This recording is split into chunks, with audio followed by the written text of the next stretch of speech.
The truth Anita had just declared in the seemingly peaceful atmosphere of Fairmont Crest dropped like a cold blade, slicing through the thin layer of composure Leslie had painstakingly built around herself. With just a few sentences read in a calm voice and a handful of clauses projected on the large screen in the elegant meeting room, everything inside her shattered into scattered fragments.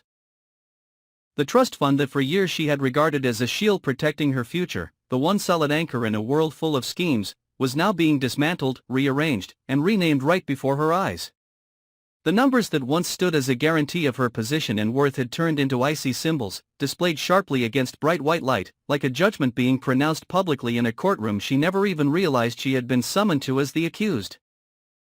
Leslie stared at the screen as if waiting for some technical glitch, a misaligned line of text, someone to speak up and correct the mistake, but her name still did not appear in the place that used to be hers. That absence did not come with noise or theatrics, yet it carried the weight of a slap landing straight on her sense of dignity. The new structure of the trust fund appeared before Leslie with a precision and chill that left her both staggering and deeply insulted. Most of the assets were transferred to a charitable foundation bearing Anita's name, something that sounded noble and humanitarian at first glance, but in Leslie's eyes was a carefully calculated move to wrap everything in a cloak of morality while deftly pulling all control into one hand. Another portion of the assets fell into the laps of names Leslie had never expected to see there, people she had always believed were peripheral, not important enough to squeeze into the center of this story. Those names flashed across the screen like streaks of light, but to her, each one was a looming question mark about the meetings, the private conversations, the discreet arrangements she had never been allowed to witness. The final portion of the fortune, the part that had once been hinted at as protection for Leslie's future, was now locked away behind a vague clause for a mysterious, contingent heir whose identity only Anita knew. That short line of text felt like a closed door with no handle, no gap to peer through, leaving her with nothing but the sensation of standing outside, looking into a lit room she would never be invited to enter. The room around her remained so quiet that Leslie could hear the air conditioning humming evenly and the faint tapping of a pen somewhere on the table, but inside her, the noise surged and crashed. Her heartbeat pounded wildly, blending with the rustle of pages, the soft scrape of chairs, all swirling into a chaotic roar that only she could hear. She tried to keep her face still, her shoulders steady, her eyes fixed and unflinching, but within her, a storm was silently rolling in. In a split second, Leslie was yanked backward through a chain of moments she had once believed were genuine. Those afternoons when Anita sat across from her, voice gentle, hand resting lightly on the back of hers while speaking of your future must be protected, those times the older woman spoke of responsibility, legacy, and Leslie's efforts as if she were bestowing a rare form of recognition. Each time, Leslie had clung to those words like a kind of emotional guarantee, convinced that behind the cool calculation was a sliver of special favor reserved just for her. Now, as she looked back, she realized all those carefully wrapped moments of gentleness had only been thin veils of smoke, carefully layered curtains Anita had drawn to obscure a strategy laid out long ago. Anita's choice to announce the immediate amendment of the trust fund in front of everyone was no longer just a financial decision made on the advice of lawyers and asset managers. In the way Leslie experienced it, it was a warning encased in legal language, a message cold yet unmistakable, directed straight at her. The position she thought was guaranteed had never truly been secure. The decision resembled the act of changing the locks right in front of the person left standing outside the door, clean, decisive, and brutal, severing the last safety line Leslie still believed she held in her hands. She had always known that in this world, money came with conditions, but she had never imagined those conditions could be rewritten so effortlessly, with a single update, a signature, a carefully staged announcement that felt as choreographed as a social event. The sense of being stripped of something did not arrive in the form of shouting or public humiliation.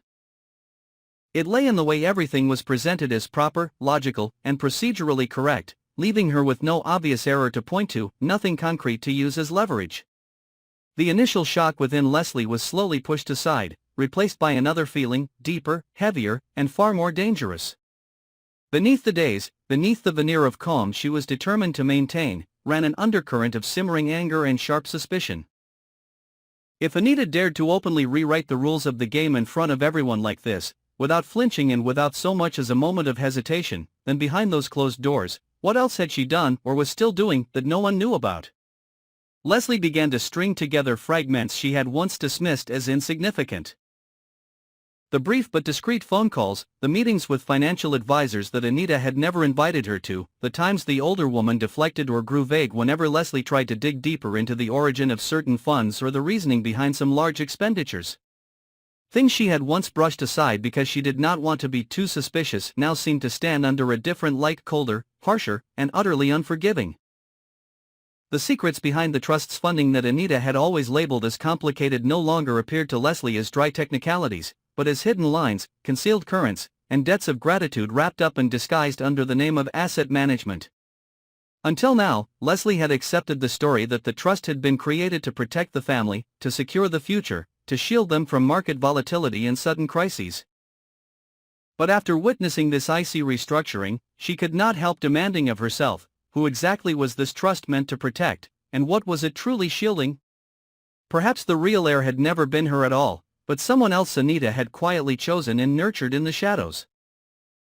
Perhaps the debts of gratitude Anita always alluded to were not just obligations to family, but also promises made to outsiders, to the very people whose names had just appeared on the screen, awarded portions of what Leslie had always considered naturally hers. The clause about the contingent heir struck Leslie's eyes like a question mark written in bold black ink, elongated and deliberate. She did not need anyone to explain to understand that the vagueness around that person's identity was not an oversight but a choice. A choice that allowed Anita to retain a final, absolute power, the power to decide whom to elevate and whom to cast aside, and when, based entirely on how useful and compliant each person remained in her eyes. One line, one small fragment buried among hundreds of clauses, was enough to turn everyone else into dangling pieces on the board, forced to look to Anita to guess where they might be placed or whether they might be removed altogether. Leslie understood this very clearly, because in that moment she felt herself becoming exactly such a piece, lifted from her original square and not set down anywhere, left to hang in a weightless, uncertain space. The more she thought, the more a bitter ache seeped into the layers of her anger. It was not only about the money, not only about losing a promised share of the assets, it was the feeling of being written out of a story in which she had always assumed she was one of the central characters. For a long time, she had allowed herself to believe that her presence in Anita's life mattered, that her efforts, her compromises, her swallowed words and silent endurance were being acknowledged in some way. The trust fund had been the tangible emblem of all that, the proof that she had not been entirely abandoned. Now, with her name erased from the place that used to belong to her, Leslie felt not just the loss of financial security but the removal of a piece of herself, a fragment of identity, a core reason she had put up with so much for so long. That realization weighed on her chest like the slow slipping of the ground beneath her feet, leaving her with nothing solid to hold on to.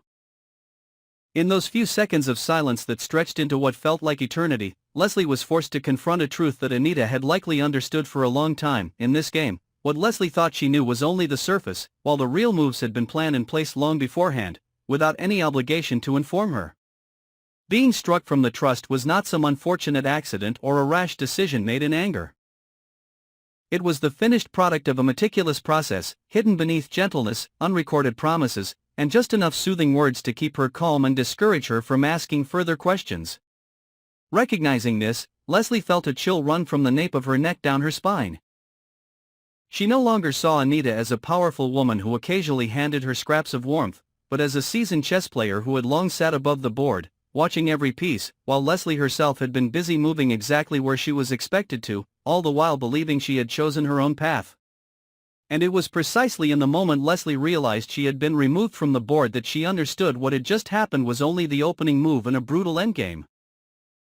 The restructuring of the trust was nothing more than a clearing of the table, a repositioning of the pieces before the real battle began. Anita did not need to utter a single threatening word, because the way she had reorganized the assets, keeping everything perfectly legal and transparent on paper yet emotionally opaque, was more than enough to send a message. Anyone who wanted to survive in this world would have to accept the rules she set. Leslie sat there, listening as more clauses were read, more voices droned on in their measured tones, yet somewhere beneath it all she heard the slow, steady ticking of an invisible clock counting down. Not counting down to her collapse, but to the moment Anita would unveil her next moves, opening doors Leslie had not yet imagined existed. Outside, Fairmont Crest probably still looked as serene and polished as ever, with its perfectly trimmed lawns, its winding clean roads, and its grand houses standing behind intricately wrought iron gates. But for Leslie, from the moment those figures on the screen changed places, nothing was the same.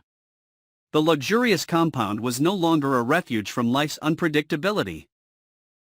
It had become a giant chessboard, where every smile, every invitation, every meeting about the trust fund could conceal a move she would never see coming. In that carefully maintained, polite quiet, she sat with her back straight, forcing her breathing to stay even, but deep inside, some part of her had already understood that she had been pushed out of the safety circle. From this moment on, every gesture Anita made had to be viewed as that of an opponent across the board, not of a protector she could afford to trust with any lingering trace of naivety. Thank you all for your loyal support and listening.